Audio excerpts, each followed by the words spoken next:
Fire safety ज़रूरी क्यों ज़रूरी है फायर सेफ्टी?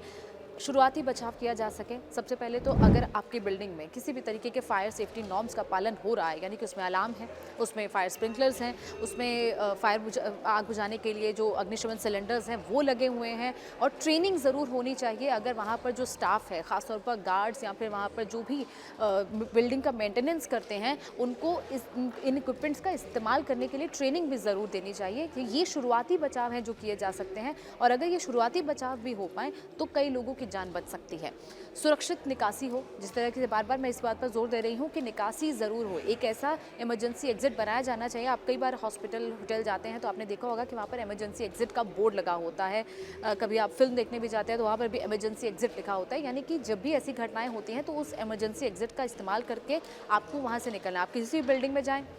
मॉल जाए, होटल जाए, तो आप हमेशा इमरजेंसी एग्जिट का बोर्ड देखें ताकि कभी भी ऐसी घटना हो तो आप वहाँ से निकल पाएँ। फायर अलार्म बज सके, फायर अलार्म सही वक्त पर बजना बहुत ज़रूरी है। अगर फायर अलार्म आपके सही तरीके से काम नहीं कर रहे हैं, और इन सब इक्विपमेंट्स की वक्त पर मेंटेनेंस होना भी बहुत ज़रूरी है, यही वजह है कि ऐसी घटनाओं को टाला जा सकता है। फायर अलार्म बजने से कम लोगों को ये पता चल जाता है कि ऐसी कोई अप्रिय घटना हुई है यहाँ पर, और जब तक आग फैलती है, जब तक धुआं उस पूरी बिल्डिंग में फैलता है, तब तक कम से कम लोग अपने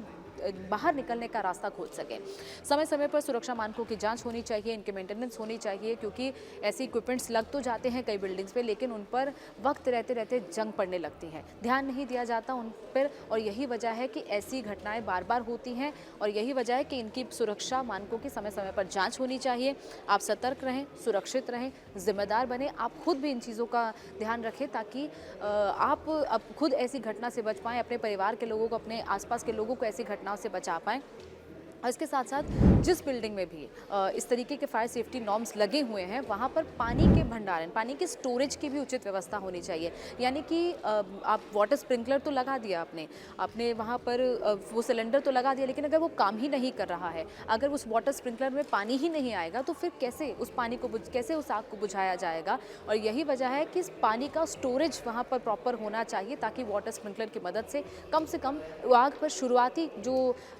लगाम है वो लगाई जा सके, उसके बाद फायर डिपार्टमेंट अपना काम करेगा। बैकअप पावर सिस्टम होना चाहिए। सबसे ज़्यादा प्रॉब्लम यही होती है कि जब भी किसी बिल्डिंग में आग लगती है, इलेक्ट्रिक जो बिजली है वो बंद हो जाती है, यानी कि इलेक्ट्रिसिटी कट हो जाती है। इलेक्ट्रिसिटी अगर कट हो जाती है तो कोई भी ऐसी बिल्डिंग, जहाँ पर लखनऊ के वाले अग्निकांड में हमने देखा कि वहाँ पर बायोमेट्रिक सिस्टम के ज़रिए दरवाज़ा खुलता था, ऐसे समय में बायोमेट्रिक सिस्टम बंद हो जाता है, इलेक्ट्रिसिटी बंद हो जाती है, और यही वजह कि कई लोग वहाँ से निकल नहीं पाए, उनकी दम घुटने से मौत हो गई। ऐसे में पावर बैकअप सिस्टम ज़रूर होना चाहिए, ताकि जब भी इस तरीके से घटना हो तो पावर जो बैकअप पावर सिस्टम है वो एक्टिवेट हो जाए, और कम से कम दरवाजे खुल पाएँ इन बिल्डिंग्स के, ताकि लोग अंदर ना फंसें।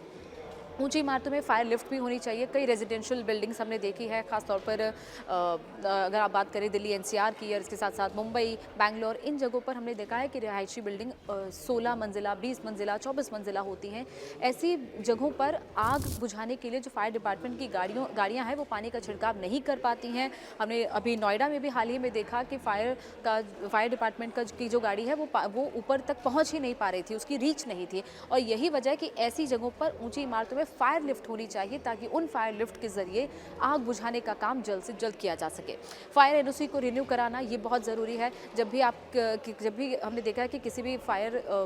कोई भी ऐसी बिल्डिंग होती है उसमें फायर का एनओसी तो ले लिया जाता है, लेकिन उसे कुछ वक्त बाद रिन्यू कराना ज़रूरी है, क्योंकि बिल्डिंग्स में अलग अलग वक्त पर अलग अलग तरह का मेंटेनेंस का काम होता है, उसमें एक्सपेंशन होता है, तो उसी हिसाब से फायर सेफ्टी नॉर्म्स को रिन्यू कराना भी ज़रूरी है। आपको एनओसी रिन्यू कराना है, ताकि आप सही समय पर, अगर आपके पास सारी तरह के डॉक्यूमेंट्स हैं, तो आपकी बिल्डिंग सही तरीके से भी चलेगी, और इसके साथ साथ किसी भी तरीके की अप्रिय घटना उस बिल्डिंग में नहीं होगी। और जब भी आपको एनओसी लेना है तो फायर सेफ्टी डिपार्टमेंट से आपको एनओसी आराम से मिल जाता है। इंस्पेक्शन होती है, इसके साथ साथ 5,000 से लेकर 60,000 तक का अमाउंट होता है, जो एक बिल्डिंग के लिए जिसके तहत आपको फायर एनओसी मिल जाती है। और लेकिन फिर भी कई लोग इसको नज़रअंदाज करते हैं, और यही वजह है कि ऐसी घटनाएं होती हैं। और आपको एक आंकड़ा भी बता दूं कि पिछले साल फायर सेफ्टी